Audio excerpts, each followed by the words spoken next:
우리 계속해서 디모데 전서 말씀을 묵상하고 있는데요. 어떻습니까? 구약의 역사사라든지 신약의 어떤 복음서를 다루는 일보다는 조금 딱딱하게 느껴지시죠? 여러분들이 어떠실지 모르겠지만 말씀을 전하는 저부터가 그렇습니다. 뭔가 스토리가 있고 그 안에 독특한 캐릭터를 가진 인물이 등장하고 또 그 이야기 가운데 반전이 있고 또 예수님의 냉철한 가르침과 권세 있는 교훈이 있는 이런 이야기들을 전할 때와 이 서신서를 말씀 묵상하고 나눌 때 조금 다릅니다. 사실은 주중에 계속 긴장을 하게 되는데요. 오늘 우리가 읽었던 말씀 가운데에도 이게 나에게 주어지는 말씀일까라고 할 만한 단서가 없어요. 어떠세요? 장로님들을 매나 존경하라. 그리고 사역자들의 어떤 일신을 돌볼 보상과 사례들을 해라. 그리고 물만 마시지 말고 포도주도 좀 써라. 뭐 이런 이야기들이 실제로 나 개인에게 구체적으로 다가오지 않는 것처럼 여길 수 있습니다. 근데 우리가 앞서도 계속 살펴왔지만 교회의 일이에요, 교회의 일. 그러니까 나와 무관한 교훈이 아니라 사실은 가장 직접적으로 우리들에게 주어지는 말씀입니다. 이게 바울이 디모데에게 보내는 편지다라고 하는 디모데라고 하는 수신자가 완충 역할을 해주는 것이죠. 내가 이 편지와 무관하거나 이 말씀 밖에 있는 것이 아니라 나에게도 주시는 말씀입니다. 17절 한번 보십시오. 잘 다스리는 장로들은 배나 존경할 자로 알되 말씀과 가르침에 수고하는 이들에게는 더욱 그리할 것이니라. 사랑하는 성도 여러분, 여기에서 장로들은 행정적으로 교회를 치리하고 지도하는 사람들을 가리킵니다. 앞서 우리가 보았던 감독들이죠. 조금 더 넓게는 그런 감독이라고 하는 직분자들에 해당되어지는 장로들만이 아니라 나이가 많이 드신 연장자들까지도 이 장로들이라고 하는 표현 가운데 담겨질 수 있습니다. 그러니까 교회를 버티고 교회의 큰 어른 역할을 하고 또 교회를 직접적으로 행정적인 일들을 돌보고 지도하고 말씀을 나누고 가르치는 일들을 맡는 여러 분들을 이야기하는 것이죠. 오늘날처럼 장로라고 하면 굉장히 전문적인 용어가 되었습니다. 교회에서 장로님 되기가 쉽지가 않습니다.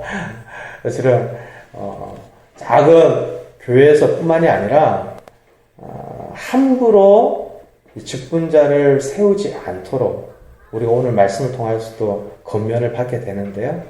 그러다 보니까 아무렇게나 장로라고 불려질 수 있는 것이 아니죠. 그래서 그만큼 어려워지고 복잡해졌기 때문에 장로라고 하면 굉장히 특정한 어떤 분들을 가리키기가 쉬운데 지금 17절에서 이야기하는 장로들은 보다 더 넓은 의미에서 연장자들 그리고 우리가 지난주에 보았던 것처럼 늙은 사람들까지도 포함해서 생각해야 하는 표현인데요. 사랑하는 성도 여러분, 그런 분들을 존경하라는 겁니다. 이것이 성도가 마땅히 따라야 할 경건이라는 겁니다. 우리가 이전에 계속해서 경건에 힘쓰자라고 하는 것을 다루어 왔습니다.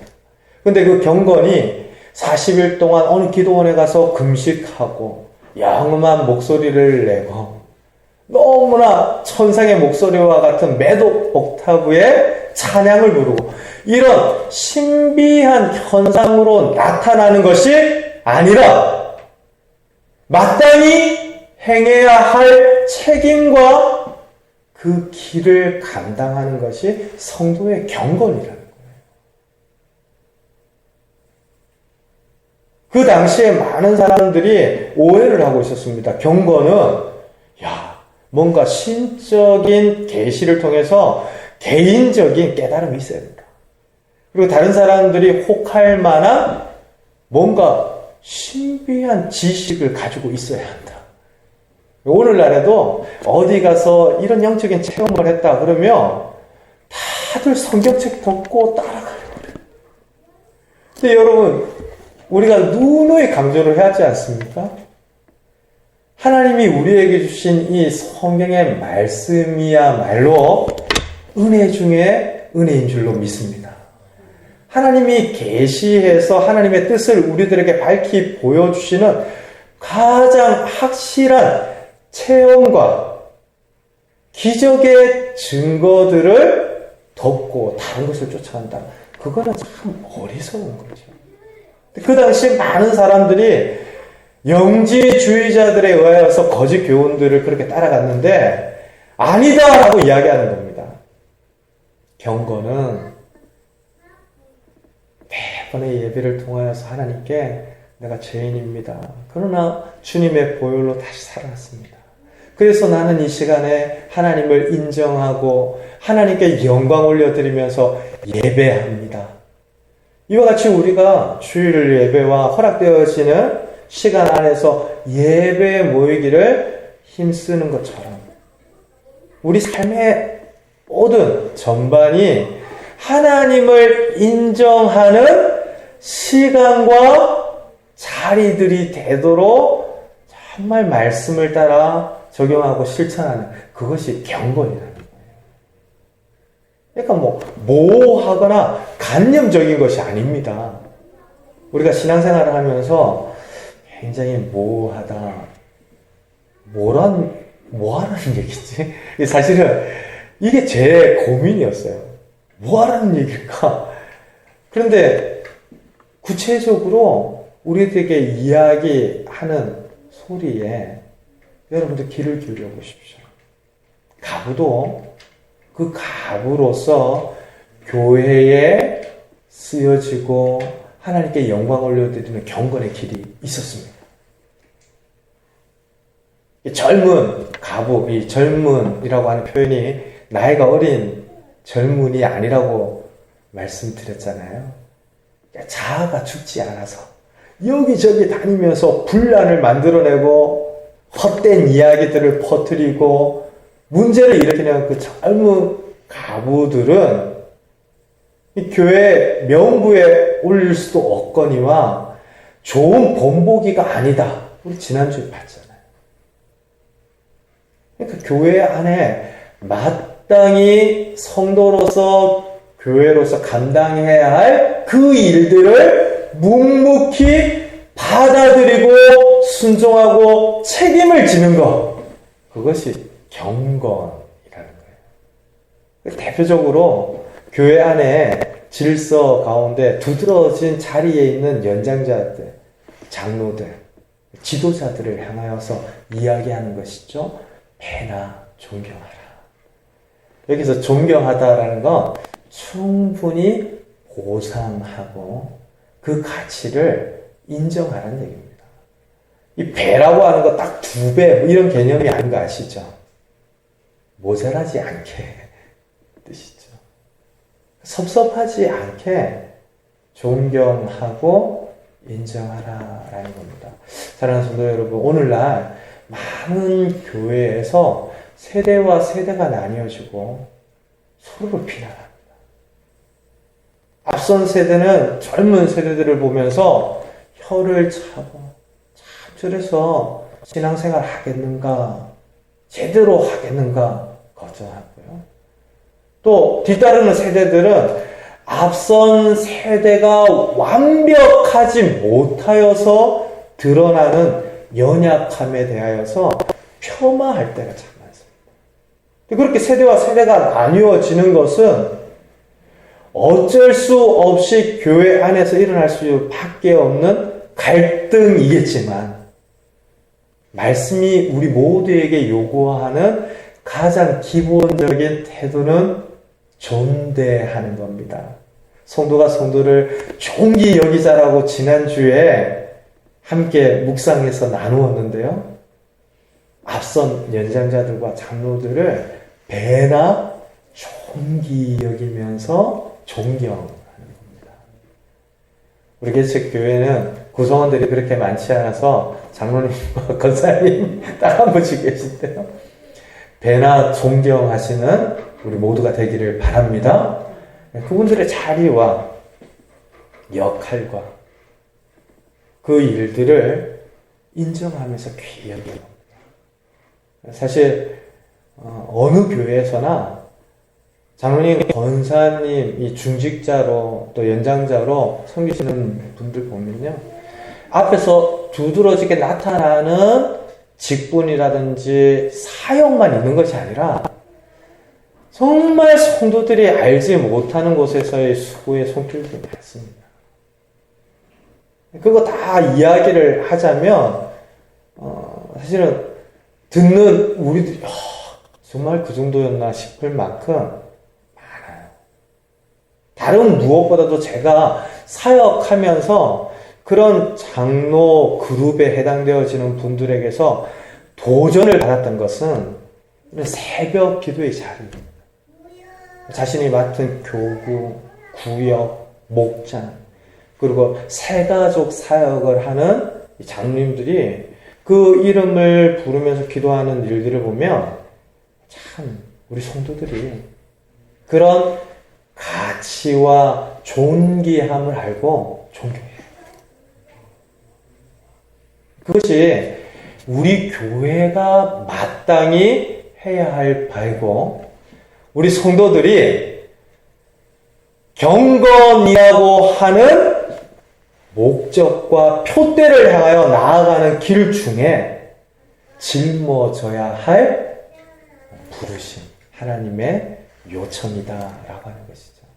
사랑하는 성도 여러분, 저희 교회는 앞으로 서로를 존귀 여길 뿐만 아니라 마땅히 존경해야 할 자들을 존경히 여기고 또 귀히 여기는 그런 교회 되기를 주님의 이름으로 축원드립니다. 특별히 그들이 말씀을 가르치고 지키는 정말 진리의 파수꾼과 같은 역할들을 하기 때문인데요. 존경한다라고 하는 것에서는 일신을 돌볼 수 있도록 교회가 아낌없는 지원과 후원들까지도 뒤따라야 한다라고 사도 바울은 이야기합니다. 18절 한번 보세요. 같이 읽을까요? 성경에 일렀으되 곡식을 밟아 떠는 소의 입에 망을 씌우지 말라 하였고 또 일꾼이 그 삭을 받는 것은 마땅하다 하였느니라. 사랑하는 성도 여러분, 그 당시에 이 소들이 그 곡식들을 타작마당에 펼쳐놓고 지나다니면서 또 큰 연자 맷돌과 같은 타작 기구들을 이끌면서 가루로 빻고 그리고 그 타작들을 하게 되었는데요. 소가 그 곡식에 손을 대지 못하도록, 먹지 못하도록 망을 씌우고 일을 시키는 것은 아니다라는 거예요. 이것은 실제로 구약의 신명기 말씀을 통하여서 나타난 명령인데요. 그러니까 어느 날 아침에 갑자기 생겨난 규칙이 아니라 아주 오래전부터 이스라엘 백성들 가운데 소도 먹이면서 일을 시켜라 라는 거예요. 근데 소가 그 정도이니까 어떻습니까? 예전에 제가 잘 아는 이제 아이 하나가 밥을 먹다가 이제 뭐 우연찮게 뭐 잔소리를 좀 듣게 되잖아요. 그래서 부모님들이야 늘 걱정하는 마음들이 있으니까 이제 걱정하는 차원에서 이야기들을 하고, 아이 입장에서는 밥 먹다 그 이야기 듣는 거 조금 무겁죠. 그래서 숟가락을 탁 내려놓으면서 걔도 밥 먹을 때는 안 건드린다고 그랬는데 그러니까 부모가 뭐라고 그랬겠어요? 넌 개가 아니니까 들어야 돼. 끝까지 이야기를 했다고 그러는데, 진짜 그 이야기는 지금 18절 말씀의 맥락에서 생각하면 비슷해요. 걔도 그렇게 하지 않는다는 거죠. 근데 일하는 소도 그와 같이 하지는 않는다면 교회와 성도가 마땅히 감당해야 할 사역자에 대한 책임과 몫이 있다라고 이야기를 합니다. 제가 지난주 중에 특별히 이 디모데 말씀, 전체적으로 디모데 말씀을 묵상해서 설교를 하면서 매주 느끼는 절박함과 단절감이 있는데요. 이번 주는 더 심했어요. 이거 내 입으로 뭐 이걸 이야기를 하면 그런데 오해하지 마십시오. 그렇다고 해서 사역자가 소도 그렇게 먹이면서 일을 시킨다는데 우리 교회는 왜 이렇습니까? 라고 마땅히 이야기해야 할 어떤 권리에 대해서 말하는 것이 아닙니다. 그 당시 사도 바울뿐만 아니라 많은 사역자들이 보수를 받지 않고 교회를 섬겼어요. 그러니까 오늘날에 사역자들이 자, 이 말씀 봐라. 지금 나에게도 정당한 권리가 있는데 이번 연도에 예산안을 반영할 때 좀 더 10% 인상시켜 주십시오. 이런 차원의 이야기를 해도 괜찮다라는 이야기는 아닙니다. 다만 주를 위하여 헌신되었다라고 하는 그 헌신 때문에 교회가 마땅히 기울여야 할 관심과 사랑과 섬김과 돌봄에서 벗어나지 않도록 귀히 여기라 라고 하는 것이죠. 사랑하는 성도 여러분, 저는 앞으로 저희 그 사랑 교회뿐만 아니라 많은 교회들이 서로가 서로를 귀히 여기고 사역자들이 성도 한 분 한 분이 하나님께서 보내시고 택하여 세우신 거룩한 제사장인 줄 알고, 또 우리 성도들은 그들을 통하여서 말씀이 우리에게 증거되어지고 나뉘어지고 적용되어지고 요청되어진다라는 것을 알고 귀히 여기는 그런 사랑들이 교회 가운데, 한국교회 가운데 회복되어지기를 간절히 바랍니다. 그런 서로를 향한 사랑과 돌봄이 교회가 가야 할 경건의 길이죠. 그러니까 우리 예배는 너무 좋다. 우리 찬양은 너무 뜨거워서 다른 교회에서는 경험할 수 없는 찬양이다. 사실은 저도 그런 표현과 이야기에 속을 뻔한 적이 참 많습니다. 제가 실제로 큰 교회에서 찬양 사역을 했기 때문에요. 제일 은밀한 영적인 싸움들을 그 자리에서 많이 경험했는데, 여러분 생각해 보십시오. 1000명 가까운 성도들이 인도하는 사역자와 더불어서 찬양할 때, 그쵸? 그 찬양의 준비 과정에서부터 예배를 인도할 때 그것이 마땅히 향하여야 할 하나님께 초점이 맞추어지는 것이 아니라 다른 어떤 부대적인 요소에 더 신경이 쓰여지고 초점이 가는 그런 경우들 참 많았습니다. 근데 그럴 때마다 싸우는 거죠. 이거 아니다. 진짜 찬양은 이런 거다. 말씀을 붙들고 고민하는 겁니다.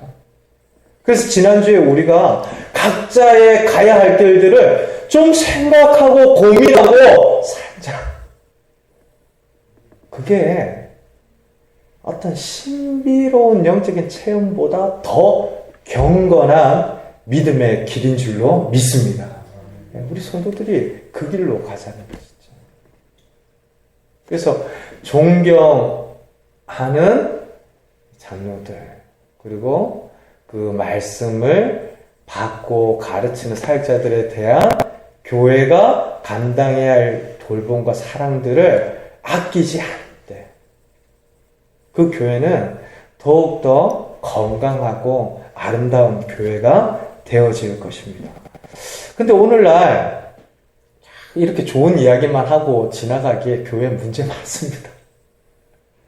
그리고 목회자들 뿐만 아니라 장로님들, 사실은 이분들이 배나 존경해야 한다라고 사도 바울이 이야기할 때는 그만큼 두드러진 자리에 있다라는 거죠. 눈에 잘 띄는 위치에 있다라는 겁니다. 근데 이런 위치에 있는 분들이 성도들을 시험에 빠뜨리고 실족해 하는 일들이 있습니다. 그래서 좋은 게 좋다, 무조건적으로 존경해라 라고 하는 것이 마치 잘못까지도 간과하고 하나님 앞에서의 제약까지도 덮고 넘어가자라는 것이 아니다라고 하는 이야기를 19절부터 하고 있습니다. 우리 같이 읽을까요? 장로에 대한 고발은 두세 증인이 없으면 받지 아니할 것이요. 사랑하는 성도 여러분, 받지 아니할 것이요 라고 했으니까 그거 봐라. 교회는 앞에 높은 위치처럼 보이는 두드러진 자리에서 그 직무를 감당하는 장로님들 절대로 폄하할 수 없다더라. 뭐라고 이야기할 수 없다더라. 물론 폄하와 비난은 근거 없는 비방은 있어서는 안 되겠지만 잘못에 대하여서도 이야기하는 것이 안 된다더라.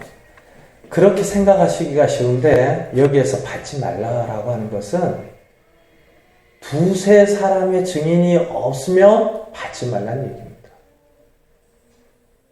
그러니까 결국에 이 일을 신중하게 처리하라는 차원에서의 이야기이지 면책특권이 부여된 위치에 있는 직분자들이다라고 이야기하는 것 아닙니다. 목회자들도 그렇고 장로님들도 그렇습니다.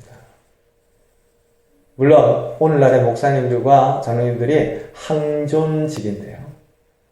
그러니까 은퇴하기 이전까지는 절대로 그 부르심과 안수와 또 그 사역의 어떤 유효함이 사라지거나 그렇지 않습니다.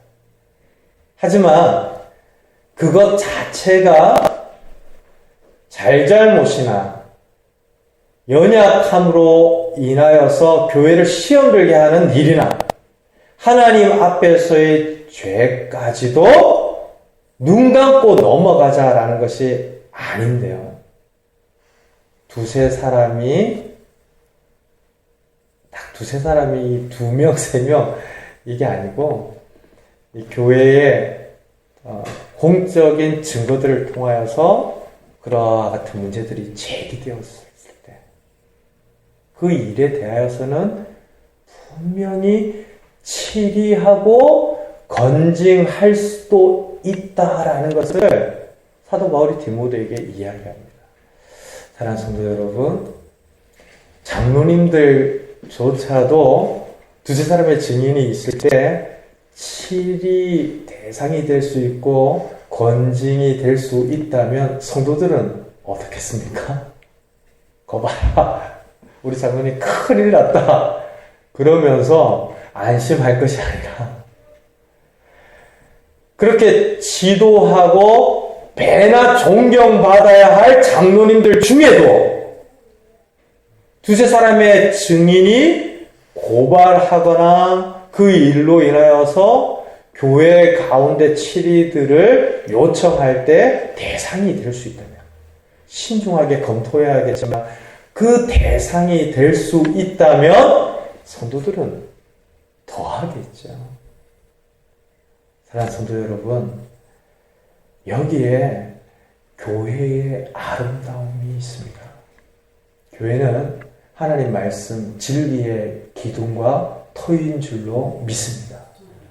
그 말씀과 진리의 가르침 앞에 우리 모두의 실존이 정직하게 서지 않으면 건진과 치리라고 하는 것을 감내할 수 있는 역량을 가진 사람이 그렇게 많지 않습니다. 이것이 성도가 경건을 위해서 함께 받아야 할 교회의 책무이고 성도의 책무입니다. 장로님들이 치리와 권징의 대상이 될 때 20절 말씀 같이 한번 보십시오. 여기 같이 읽을까요? 범죄한 자들을 모든 사람 앞에서 꾸짖어 나머지 사람들로 두려워하게 하라. 은밀하게 일부 사람들만 알도록 그 일을 행하는 것이 아니라 모든 사람들 앞에서 그 일들을 하도록 공연하죠. 오늘날의 교회의 입장에서 한번 생각해 보십시오. 이랬다가는 큰일 나겠죠. 당장 그 다음 주에 상처받았다고 또 쉽지 않을 것이고, 사실은 이 건증과 치료라고 하는 것을 정말 받고, 그리고 이 과정들을 통해서 모든 이들에게 경외심의 회복으로 이어진다라고 하는 것은 너무나 귀한 교회의 모습이다라고 할 수 있겠습니다. 한국 초대교회에 이런 일들이 참 많았다고 그래요. 양반과 쌍놈이 상류계층과 하류계층이 함께 모여서 공동체를 이루다 보니까 얼마나 그런 에피소드가 많았겠습니까? 실제로 잘 아시는 주기철 목사님 아실 겁니다. 일제로부터 고문을 받으면서도 신사참배를 하지 않겠고 결코 천황에 대한 절을 하지 않겠다라고 하면서 순교하신 목사님이신데요. 일사각오라고 하는 그 마지막 유언과 같은 설교, 정말 신학 공부를 하는 모든 신학생뿐만 아니라 사역자들, 성도님들까지도 함께 나누어도 참 좋을 것 같아요. 언제 한번 기회가 되면 그 내용들을 우리 성도님들과 나누고도 싶은데요. 죽으면 죽었지 나 그거 안 한다라는 겁니다. 근데 이 주기철 목사님이 조만식 장로님에게서 배웠거든요. 아마 잘 아실 겁니다. 한국 근대 초에 조만식 선생님이 지도자로 많은 이들에게 영향력을 끼쳤죠. 주기철 목사님이 조만식 선생님의 밑에서 신앙도 배우고 또 성장한 목회자다라고 하는 것은 아는 분들은 아는 사실입니다. 근데 한 번은 그럴 일이 참 평소에는 없는데 조만식 선생님이 예배 시간에 늦었다고 그래요. 그런데 이 주기철 목사님이 예배를 인도하다 말고 그 늦으신 장로님 뒤에 서 계시죠. 서서 예배를 들으시라고. 다 공개적인 자리에서 이야기를 한 거죠. 그래서 제가 처음에 그 이야기를 들을 때는 주기철 목사님 참 너무한다 이런 생각이 들어요. 왜냐면 스승과 부모님은 하나다라고 하는 의식 가운데 오늘날까지도 그런 가치관이 우리 가운데 있는데요. 어떻게 그럴 수 있냔 말입니다. 그런데 목사님도 목사님이거니와 장로님이 그 일을 감당을 하셨어요. 그랬더니 그 다음 주부터 모든 교우들이 예배에 늦지 않으려고 온 힘을 다하여서 함께 정말 그 장로님의 치리와 건징을 인해서 많은 분들에게 유익이 갔던 그런 에피소드 이야기가 있습니다. 지금 교회의 아름다운 모습이란 그런 겁니다. 정말 바른 것에 대하여 우리가 받아들일 수 있는 마음이 있고 또 하나님의 말씀과 비추어서 이건 아니다라고 할 때 그것에 대하여 권면하고 지도할 수 있는 마음의 헌신이 있을 때 그 교회에 더 건강해질 수 있는 것이죠. 여러분들 제가 눈치 보게 만드시면 안 됩니다. 제가 이야기했다가 상처받고 떠나시면 어떻게 하나 지금 몇 안 되는데 뭐 이렇게 하면 제가 말씀의 권면을 통하여서 우리 모두가 영적인 유익을 누릴 수가 없습니다. 말씀 때문에 우리 가운데 선포되어지는 이야기다라고 우리가 함께 예배하는 중에 받아들일 수 있다면 고민해야 합니다. 그때부터 우리 경건의 진짜 모습들이 드러나는 것인데요. 치리와 건징을 오늘날 교회가 잘 못합니다. 그러니까 교회의 능력이 점점 더 희미해지고 그 초대교회의 아름다운 영적인 각성들이 일어나지 않는 겁니다. 우리 장로님도 저렇게 말씀 앞에 정말 드러날 수밖에 없고 우리 목사님도 저렇게 겸손히 말씀 앞에 서야 한다면 나는 정말 부끄럽구나 라고 하는 각성들이 그 교회 안에 부흥의 시발점이 되고 정말 시작이 되어서 한국교회가 여기에 이른 것 아닙니까? 사랑하는 성도 여러분, 진리의 말씀 안에서 주어지는 치리와 건징을 기뻐하고 기꺼이 수납하고 그것으로 인하여 보다 더 바른 경건의 길을 가기를 소원하고 다짐하는 저와 여러분들 되시기를 주님의 이름으로 축원드립니다. 그럴 때 진짜 아름다운 교회 공동체 이루어갈 수 있을 겁니다.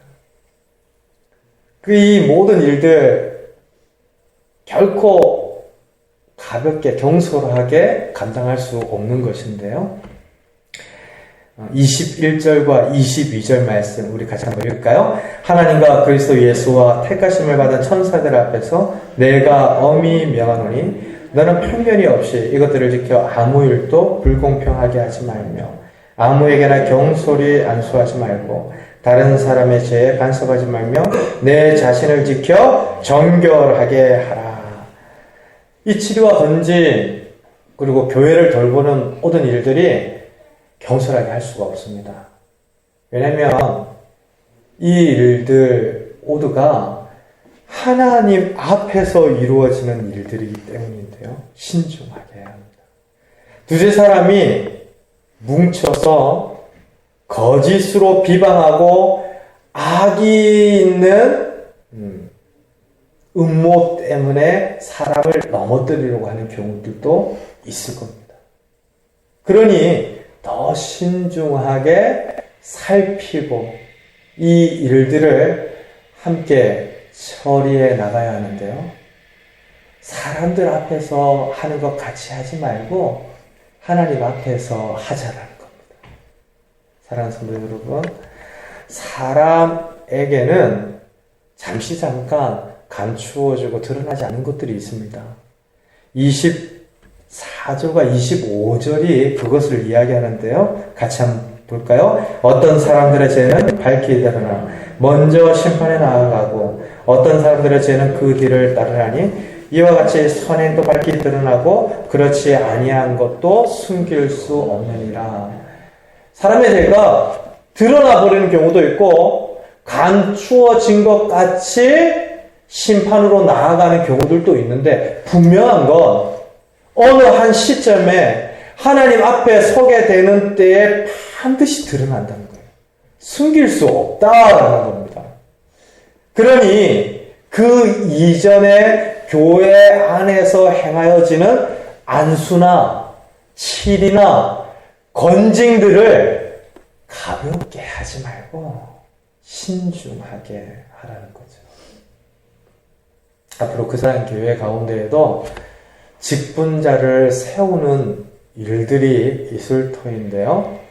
이 직분자로 세우는 일들이 만만치는 않을 겁니다. 우리 성도님들이 함께 또 허락되어지는 생명과 더불어서 교회를 섬기기를 원합니다. 그렇다고 해서 그냥 직분이 주어지는 것이 아니라 말씀 안에서 우리가 함께 나누었던 정말 신앙의 자질들과 그 증거들을 따라서 한 분 한 분 귀히 세워가고 또 우리가 마땅히 그분들을 존경하면서 공동체를 이루어갈 터인데요. 경솔하게 할 수 없죠. 모 교회에서는 이 중직자 선거로 인하여서 교회가 굉장히 어려운 시험에 빠지기도 하고 상처받아서 실족하는 이들이 나오기도 하고요. 사람을 동원해서 투표했다. 뭐 이런 이야기까지 나올 정도가 되었다라는 점에서 안타깝습니다. 오늘 우리에게 주어지는 말씀에 우리 모든 교회가 귀를 기울인다면 이건 신중하게 해야 하는 일이죠. 치리와 건증도 마찬가지입니다. 목회자들이 목회자 중심으로만 판단하고 생각하면서 치리권이 마치 전유물인 것처럼 행사하려고 한다면 여러분들 믿음 안에서 견제하십시오. 함께 이 일들은 경솔하게 이루어지지 않도록 서로가 머리를 맞대고 지혜롭게 감당해 나가야 할 일인데요. 사람을 세우는 일도 또 누군가를 정말 말씀으로 치리하고 권하는 일도 아니 마땅히 존경받아야 할 일들을 존경하고 사랑으로 돌보는 일들도 이와 같이 주 안에서 하나님 앞에서 신중하게 진지하게 고민하고 감당해 가야 할 길인 줄로 믿습니다. 그것이 우리에게 주어진 경건의 길인데요. 바라기는 오늘 주어졌던 이 말씀 개인적으로 한번 적용해 보십시다. 내가 교회의 어른들을 배나 공경하고 있는가? 그것이 가장 기본적인 내 신앙의 영적 태도로 자리 잡고 있는가? 행여 나에게는 정말 기둥과 같이 들보와 같이 커다란 허물이 있는데 앞에 보이는 그들의 티끌 때문에 비난하고 폄하하고 있는 것은 아닙니다. 이 교회의 근간을 내가 교회를 사랑한다고 하면서 허물어뜨린다면 이건 하나님이 기뻐하시는 경건이 아니겠죠. 더 존경하고 더 그 말씀 앞에 서기를 목회자뿐만 아니라 성도들이 같이 힘쓰고 사람을 세워가며 교회를 함께 이루어갈 때 가볍지 않도록 경솔하지 않도록 팔이 안으로 굽어서 좋은 게 좋지요 그렇게 불공평하게 이루어지지 않도록 우리 모두가 하나님 앞에 있는 것 같이 그 일들을 감당해 가자는 것입니다. 이번 한 주 그와 같이 우리 모두가 경건에 힘써서 아름다운 교회 공동체에 이루어나가는 은혜가 있기를 주님의 이름으로 축원드립니다. 우리 같이 말씀 따라서 기도하겠는데요.